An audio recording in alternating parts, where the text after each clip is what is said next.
February 1999 is when the first Silent Hill hit the original PlayStation, developed by Team Silent and published by Konami.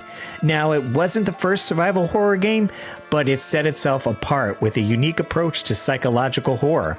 Remember, this is 3 years after Capcom released Resident Evil for the PlayStation. Both scary PlayStation games that come up for discussion. And usually the fans are somewhat divided, swaying towards one or the other. I had only played the original Silent Hill growing up and never tried the other titles, choosing to go the Resident Evil route instead. Unsure why they weren't on my radar. Well, now 25 years later, Team Blooper has remade Silent Hill 2 for current-gen consoles. That's right, Rob. I had to pick the game up and give it a go. I didn't know what to expect, but I had a blast playing through it. Oh god. I streamed it for a bit, and the viewers enjoyed watching me get scared. After completing the game, I had the urge to go back and try the original Silent Hill on PlayStation 1 again. Would it still hold up after all these years? Would it even be scary? Well, I'm excited to dive into my retrospect of the original Silent Hill, so bring on the fog and let's dive into this review.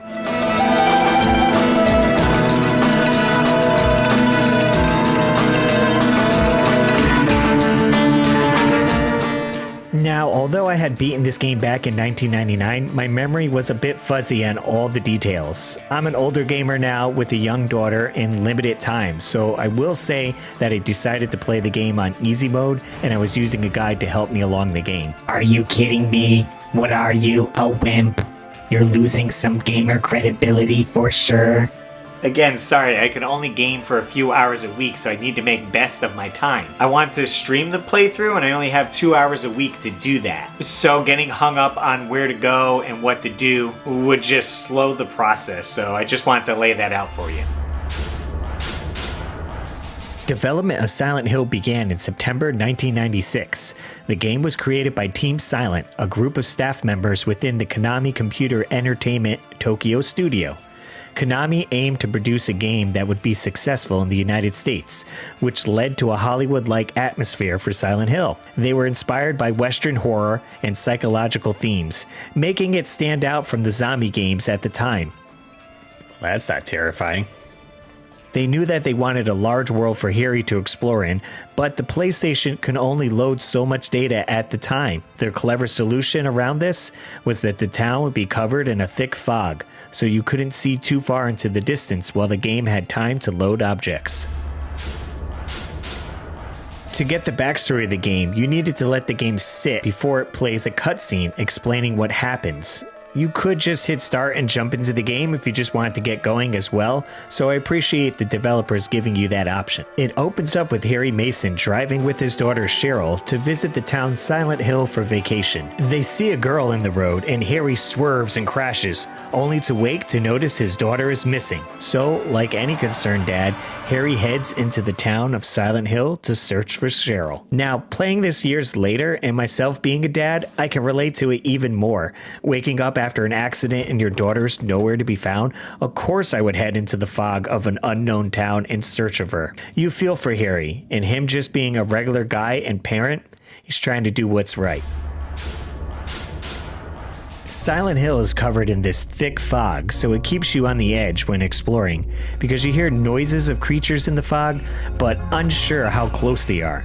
That, combined with the radio that you find in the diner, it makes noises when the creatures are nearby, and it always keeps you on edge. You're running through the fog and the radio goes off, you start to panic and don't know where the attack is going to come from. Same goes for the indoor areas like the school and hospital.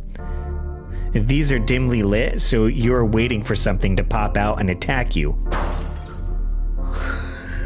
Christ.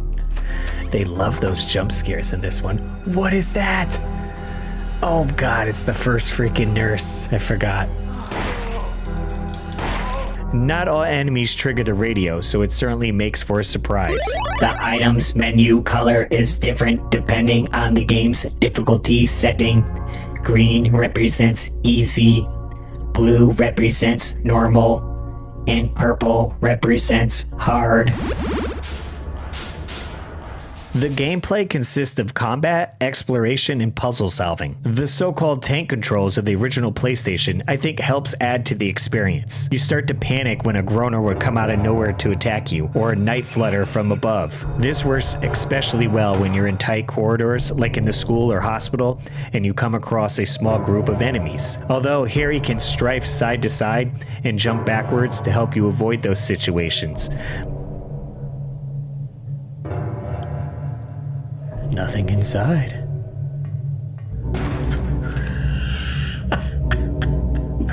Man, they set that up good. But the tank controls, I think, helps add to the fear and stress that the game already creates. The controller vibration is also used to indicate Harry's heartbeat and will vibrate on low health. The player must regularly enter an inventory screen to check Harry's health, use items, and equip different weapons, as well as using the map, which is updated as you progress in the game with notes, helping to lead the player in the right direction to move forward.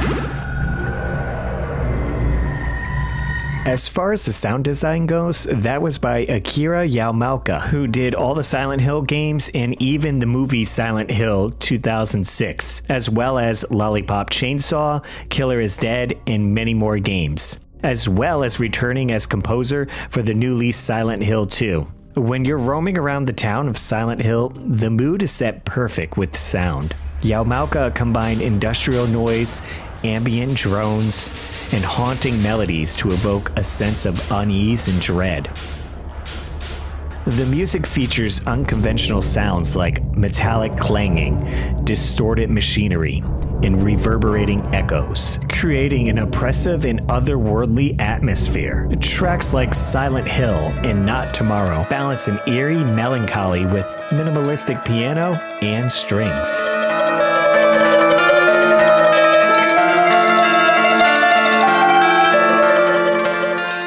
While pieces like Tears Of showcase a more delicate and emotional side.